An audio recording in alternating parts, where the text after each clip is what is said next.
It was a late summer afternoon, the kind where the heat doesn't press too hard, just hangs in the air like a held breath. I was halfway through edging the stone path behind the house, sweat soaking through the back of my shirt, when I first noticed her. She stood at the edge of the porch, hands resting on the railing, watching me with that kind of quiet stillness you only see in people who've learned how to sit with themselves. She wasn't the one who had called for the landscaping work. That had been her sister, who lived 2 streets over and had given me this address, saying, "My older sister could use a little help with the yard. She won't ask, but go anyway." So I had. And she hadn't said much when I showed up, just nodded and said, "Okay," before going back inside. But now, after a couple of hours, I could feel her watching. Not intrusively, just present that I didn't look at her directly, but I felt her eyes follow me as I worked, pulling weeds from the flower bed, trimming the overgrown rosemary bush, trying not to disturb the butterflies clinging to the lavender. There was a rhythm to the silence here. No radio, no barking dogs, just cicadas, the occasional breeze, and my own breathing. When I stood up to stretch, wiping my face with the back of my hand, I turned and saw her approaching slowly, 2 glasses of lemonade balanced carefully in her hands. Her steps were deliberate, like she wasn't sure if she should interrupt, but was doing it anyway. "You looked like you needed something cold," she said, holding out one of the glasses. "Thank you," I replied, taking it carefully, the glass damp with condensation. Our fingers didn't touch. She didn't sit down, just stood across from me, her eyes scanning the garden. "You've done a lot already." I nodded, trying to get the worst of it before the heat really settles in. We stood like that for a few seconds, the silence stretching, not awkward, just thoughtful. Then she looked at me and said it. Her voice even, almost amused, but with something else behind it. "You're probably married, aren't you?" I blinked, caught off guard. The way she said it, it wasn't teasing. It wasn't a come on, either. Just a plain question from a woman who had probably seen enough of the world to know what not to expect. That I shook my head slowly. "No, not married." She nodded once, like that confirmed something for her, though I had no idea what. Then she sipped her lemonade and said nothing else for a while. Just stood beside me, watching the light move across the yard, as if we both knew we weren't just talking about relationship status. We were talking about timing, about distance, about why some people offer lemonade and ask questions like that, when they're not looking for an answer, just a reason not to say what they're really thinking. The next Saturday, I came back. She didn't say I should, didn't call or ask. But when I pulled up in my truck and stepped out with my gloves and shears again, she was already on the porch, sipping tea. She gave me a slow nod, half acknowledgement, half permission, and that was enough. The garden was wild. Not abandoned, just neglected in a gentle way. Like someone had once loved it, but stopped pruning when it hurt too much to keep it up. Roses sprawled past their borders. Mint had overtaken the corner beds. The stone path was cracked in places, soft with moss. "It was my mother's garden," she said later that day. She used to name the plants. I think they liked that. I looked up from where I was kneeling in the dirt. She was standing barefoot on the edge of the porch, arms crossed lightly, her voice soft like she was speaking to herself more than to me. "What happened to her?" I asked. "She died a few years ago. I moved in after." She didn't offer more than that, and I didn't press. I got the feeling she wasn't used to people staying long. Or maybe she didn't want them to. After that, I came back every Saturday. It became our quiet agreement. I'd show up around 9, and she'd usually be on the porch or somewhere in the house, visible through the screen door. She'd offer coffee or cold water, sometimes fruit on a little plate. Not every time, but often enough that I started to look forward to those moments more than I admitted. She didn't hover. Just watch me work, sometimes with a book in her lap, sometimes just her hands folded, eyes far away. She never asked about my life, never told me much about hers. But the silence felt companionable, like a shared understanding. I never asked why she lived alone. But I noticed she wore no ring. No framed photos inside the house, either. Just old furniture, fading rugs, and the faint smell of lavender and lemon oil. One morning, she came out holding a dusty paper envelope. It looked like it had been sitting in a drawer for years. "Seeds," she said simply. "From a while back. My mother saved them." I took the envelope from her and opened it carefully. The seeds were tiny, speckled, nearly weightless. "You think they'll grow?" she asked. "I don't know much about planting," I admitted. She smiled slightly. Let's try anyway. I dug a few shallow beds along the back fence, and she knelt beside me for the first time, knees on the soft earth, skirt hitched up, slightly above her ankles. We didn't talk while we worked, just moved quietly, passing tools, brushing dirt from our hands. That day, the silence felt different.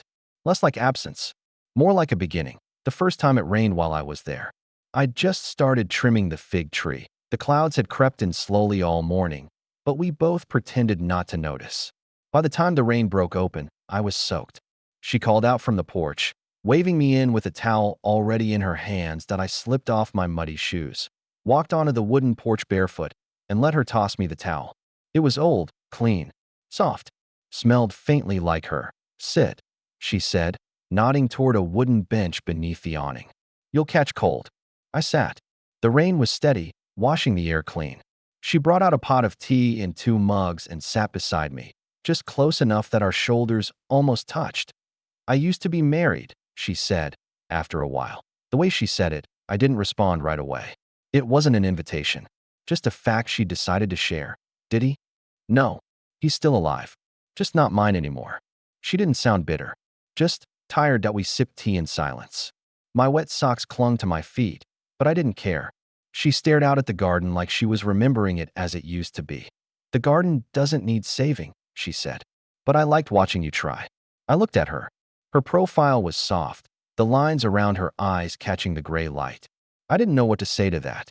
So I just said, I could fix that fence by the back gate. If you want. She turned toward me, surprised. It's not part of the job. I know, I said, but I don't mind. She looked at me for a long moment, then nodded. When I left that evening, the rain had stopped. The air smelled like wet soil and green things. She stood at the doorway, holding the screen open. See you next week? She asked that I nodded. Neither of us said more. The fence didn't take long to fix, but I stayed long after it was done. Now when I arrived, there were 2 coffee mugs already set out. She started talking more, small things at first. A recipe her mother used to make. The neighbor's cat who always snuck into the yard. Her childhood memory of running barefoot on the stone path. I brought her a book once. One she had mentioned, in passing weeks before. She looked surprised when I handed it to her, then smiled in that soft way she did, quiet but full. Thank you, she said. Our fingers touched as she took it, and something in my chest shifted. Not fast, just deeper. One morning, I caught myself watching her more than the garden. The way she tucked her hair behind one ear. The way her hands moved when she folded laundry on the porch table. The way she'd pause before speaking, like she was still learning how to let someone hear her. That day, when I sat down across from her, I looked at her a little too long. I knew I did. Couldn't help it. She caught my gaze, didn't flinch, just stared back, then said quietly, "Don't look at me like that. It makes me think things I shouldn't." I didn't say anything. I just looked down at the mug between my hands, heart suddenly louder in my chest than the birds in the trees. Then I sat back, and I stayed to be by the end of August. The light had changed. Softer, slower. The grass didn't grow as fast. The petals started falling more quickly from the roses. Everything was edging towards stillness. I came one last Saturday to trim everything down before the cold crept in. She didn't come outside for the first hour. I worked in silence, slower than usual, stretching out the moments. When I finally saw her, she was setting a plate of toast and jam on the porch table. No words, just the plate, the second mug, and the door left open. I washed my hands, climbed the steps, and sat beside her. We didn't talk about the garden, or the weather, or even each other. We talked about birds, and the sound the wind made through the trees, and how some mornings feel longer than others even when the clocks disagree. When I stood to leave, I picked up my gloves from the railing. Just leave the gloves on the table, she said. I hesitated. Then she placed her hand on my arm. Light, warm, like it had always meant to be there. You don't have to go? Not yet. So I stayed. The sky was already overcast when I arrived that morning. The air had that thick, waiting feeling, like everything was holding its breath before the storm. I had started trimming the fig tree near the back fence, my sleeves already damp from the humidity. When the first drops fell, slow, spaced apart, but certain, I paused, looked up at the gray spread above me, and debated whether to keep going. I was already here. Might as well finish the job. Then the drizzle turned to rain. Real rain. Heavy, insistent, cold against the back of my neck. She called out from the porch, her voice barely louder than the rain. I looked up and saw her standing just inside the doorway, a towel draped over one arm. "Come in," she said, not waiting for me to respond. She stepped back, letting the screen door swing open behind her. I kicked off my wet shoes before stepping onto the wooden porch. The towel was already in her hands, warm from the dryer. She handed it to me without a word, and I took it, pressing it to my face, my neck, my arms. "Sorry," I said. "Didn't think it would turn this fast." She shrugged slightly. "It always does around here. People forget." She disappeared into the house for a moment, then returned with 2 mugs of tea. She handed me one and motioned toward the bench under the awning, where we'd sat once before. I followed her silently, the storm drumming all around us, but not quite reaching the porch. She sat beside me, legs crossed at the ankle, her gaze somewhere far beyond the garden. I wondered what she saw. The flowers, yes, the wet petals, the shifting trees, but something else too, something quieter. "I used to be married," she said, as if commenting on the weather. I didn't say anything at first. The words weren't offered like a secret. They were something else. A small piece of her laid gently between us. "How long ago?" I asked. "A while." She sipped her tea. "We were young. Thought we could outrun time." I turned my mug in my hands, unsure if I should ask more. She answered before I could. "He was kind, but not kind enough to himself. That sort of thing catches up with you." There was no bitterness in her voice, just something distant, like a scar you only feel when it rains. "I'm sorry," I said and meant it. She looked at me, her expression unreadable. "The garden doesn't need saving, you know. I let it go on purpose." I nodded, unsure what to do with that. "But," she added, a small smile touching her lips, "I liked watching you try." The rain softened slightly. Steam rose from the grass. Everything smelled like earth and green things. I looked down at my hands, then at the fence leaning awkwardly in the corner of the yard. "That back gate," I said. "It's falling apart. I could fix it if you want." She gave me a sideways look, the smile still ghosting her lips. "It's not part of the job." "I know," I said, "but I've got the tools." We sat there a while longer.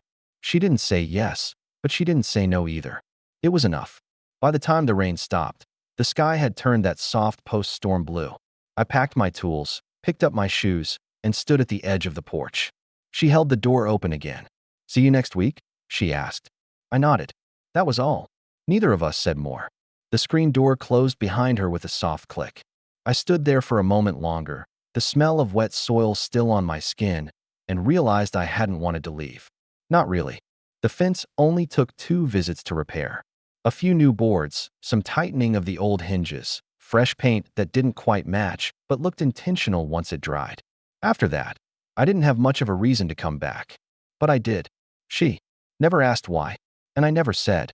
It just became our pattern. I'd show up mid-morning on Saturdays, sometimes with a rake or pruning shears, sometimes with nothing but coffee. She always had a second mug ready. Whether she poured it before or after I arrived, I never knew. The garden no longer looked neglected. It looked lived in. A little wild, but tended to. Kind of like her. We worked in parallel. I'd pull weeds or sweep the path while she clipped dead blooms or rearranged the pots near the porch. Other times, we didn't work at all. Just sat under the shade, drinking slowly, letting the late summer sun stretch the silence. She didn't share much, but what she did say stayed with me. Small fragments. A dream she had as a girl of moving to the coast. The way her mother used to sing while cooking. That she hated the sound of phones ringing. Nothing big, nothing heavy, but each detail felt like a thread being handed to me, carefully, one by one. One Saturday, I brought her a book.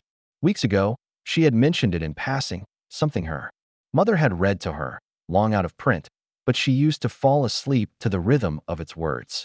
I found a used copy online. It was worn, a little water damaged, the kind of book someone else had once loved. I placed it on the porch table without saying anything. She picked it up, ran her fingers over the faded cover, and smiled. "I didn't think you remembered." "I did," I said. She looked up at me, something soft in her eyes. "Thank you." When she took the book from me, her fingers brushed mine, barely. But it was enough to change the air between us. It lingered, longer than it should have. Neither of us moved right away. That day, I didn't leave until late afternoon. We didn't talk much, but I found myself sitting longer than usual, watching her hands fold the corners of a napkin, listening to her hum a tune I didn't know, noticing the way her hair caught the breeze. The next week, I didn't bring anything. No tools. No reason. But the second mug was already there on the table when I arrived. Still steaming. Waiting. She joined me a few minutes later, barefoot, her sleeves rolled. She didn't say much. Just sipped her coffee and watched the sky, as if trying to catch something in it before it disappeared. I couldn't help it. I looked at her. Not in passing, not out of politeness. I really looked. She noticed. She didn't flinch or look away. Instead, she turned her face toward mine, her gaze steady and a little too calm. "Don't look at me like that," she said. Her voice was quiet. Not sharp, not warning. Just honest. "It makes me think things I shouldn't."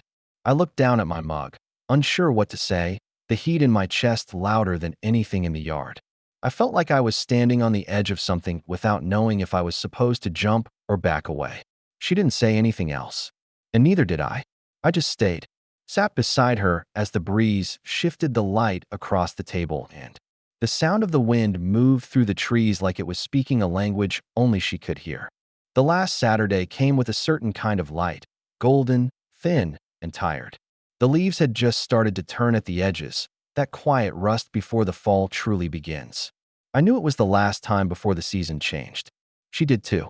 Neither of us had said it, but it sat between us like a closed door left slightly ajar that I came with my gloves, pruning shears, and a quiet sense of something ending. The garden didn't need much now, just trimming, a bit of shaping before the cold set in. I moved slower than usual, taking my time with the hydrangeas, brushing fallen petals from the path like each one might mean something.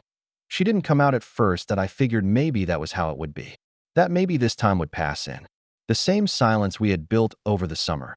Not the silence between strangers, but the kind you make with someone when words feel too big for the moment that I had nearly finished when I heard the door open behind me. Her steps on the porch were soft, deliberate. She didn't call out. Just moved toward the table and placed a small plate down, toast with jam, a knife balanced neatly on the side. There was a mug, too, the same kind she always used for me. Nothing was said. Nothing needed to be done. I cleaned up my tools, brushed off my hands, and climbed the steps. She was sitting now, not facing me directly, just looking out over the yard like she always did. I sat beside her and picked up the toast, though I wasn't hungry. We ate slowly, shared sips of coffee that had already gone warm that we talked about. Nothing. The leaves, the color they were turning. A bird that kept returning to the same spot on the fence. How the wind sounded different this time of year. Thinner, maybe a little sadder that I watched her hands as she spoke. The way they rested in her lap. Fingers loose, thumb tracing the hem of her sleeve. She didn't look at me much. I didn't look at her directly either. But we were both listening to something that didn't have a sound. When I finally stood, it felt heavier than I expected. She stood too. I picked up my gloves from the edge of the table. She looked at them, then at me. "Just leave the gloves on the table," she said. I paused. The air felt still in that moment, like the whole garden had stopped breathing. Then, before I could ask why or say anything stupid, she reached out. Her hand landed lightly on my arm. Soft, steady, warm in that way that quiets everything else. "You don't have to go," she said. "Not yet." She didn't smile.